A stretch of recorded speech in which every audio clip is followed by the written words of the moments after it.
certainly a tweet is a Reg FD eligible disclosure, so that is not the issue. The issue is the content of the tweet, and is the content willing to stand up to scrutiny in that it's a statement of fact, which is required under normal SEC disclosure requirements. That funding secured comment, again, is I think that's the key point. Is the funding secured or not? And that's a knowable fact, which will come out through whatever discussions and investigations happen. Now put your hat on back as a CEO, did his share of acquisitions, or certainly pursued some. Does this make sense to you? Is it something you think, and again, we're talking about a permutation of what we typically think of as a go-private transaction, but nonetheless one that's got a lot of complexity to it. Do you think it's something that they can pull off? Well, I think the first question is, what problem are you trying to solve? I remember talking to a CEO of a company that had been public, was taken private by some of the leading private equity firms. And he said, Bob, the difference now is when I was a public company, I reported quarterly. As a private company, I have to report to these private equity sponsors essentially monthly. So make no mistake, if you go private, you still have to answer to your investors. You have to answer them in a somewhat different way, but probably more intensely than you do in a public company environment. So I'm not sure what problem Elon's trying to solve. And I think it's a little ironic in that the public market, in Amazon's case, in Elon's case, in biotechnology as a whole industry, is willing to think of investment opportunities over the long term.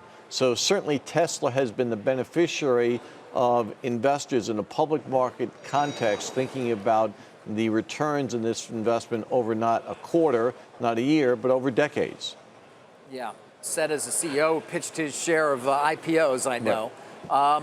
You know, he seems to be just obsessed with the short sellers in particular. I mean, I think your point's a very good one, Bob. This is a company that's been able to raise enormous amounts of capital as a result of being a public company, but his focus seems to be sort of on the shorts. Any advice there? I mean, given you ran a public company for a long period of time that had people who were shorting the stock? Well, I think Elon doesn't really need advice from me, but I would say this, you know, as a public company CEO, you're always going to have people who believe in what you're trying to accomplish and others who don't.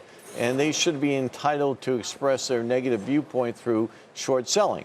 And you're then sitting there saying, what do I do? And the easy answer is you do your job. You focus on what you think is the critical path for success. You do that day by day, and then the answers will reveal itself in time. And I would say that if you expect everybody to believe your investment thesis or your investment story, then your stock will go to infinity. That will never be the case. Short selling is a legitimate part of the marketplace and will always be there. Focus on what you can do and execute the business plan.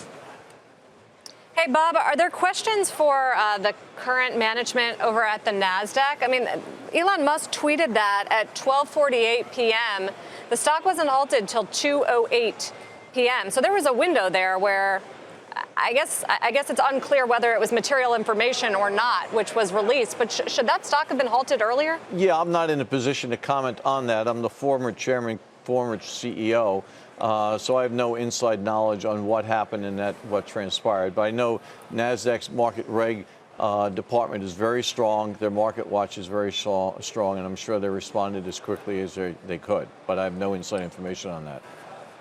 Bob, I wonder if you think that your question, what problem are you trying to solve here, applies more broadly when you're talking about CEOs complaining about the attention and scrutiny of public markets. You know, we had this report from the president saying they're examining no longer doing quarterly reporting.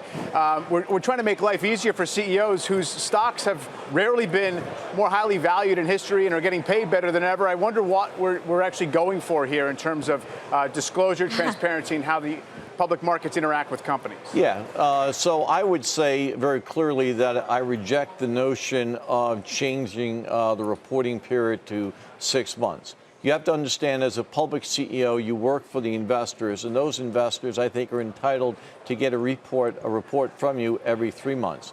It's important to recognize that if you're a very small company, you might have a separate set of rules.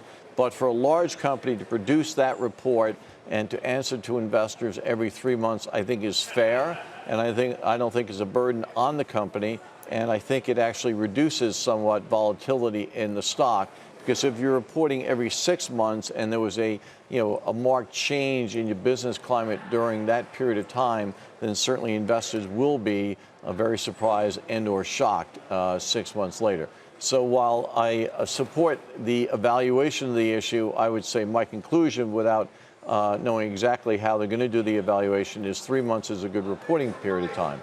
I also don't want to conflate the guidance, the quarterly guidance, which I think is misguided, with quarterly reporting. So I think quarterly guidance should go away. I agree with what Warren and Jamie and others have said with respect to that topic.